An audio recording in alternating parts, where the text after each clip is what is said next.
आता आपल्या आवडत्या मालिकेचे संपूर्ण भाग मालिका प्रसारित झाल्यानंतर लगेचच पाहू शकता फक्त सन नेक्स्ट वर। भारतातील प्रेक्षकांसाठी मोफत सेवा।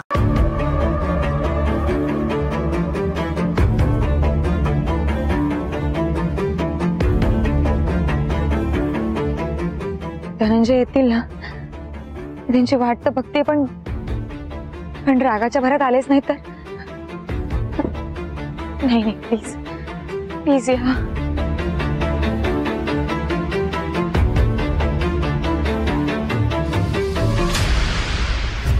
सुंदरी, धनंजय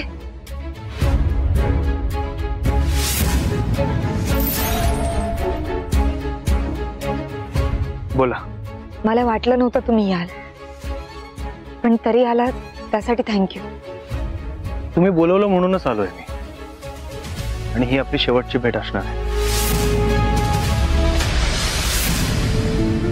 बिचारी अनु, बघा ना, देव तरी काय नशीब घडवतो एका एकाचं।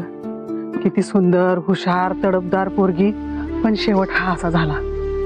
शेवटी मायलेकींची भेट खऱ्या अर्थानं झालीच नाही बघा शशीताई। हो ना, म्हणतात ना, माणूस ठरवतो एक आणि नियती वेगळंच काहीतरी घडवून आणते। गोष्टी आपल्या हातात नसतात हेच खरंय। मी तर देवाला हेच सांगायला गेले होते की अनुच्या आत्म्याला चांगली गती मिळू दे आणि माझ्या आदित्याचा आणि सुंदरीचा संसार सुखाचा होऊ दे। माझ्या सावीला आई बाबाची छत्रछाया मिळू दे।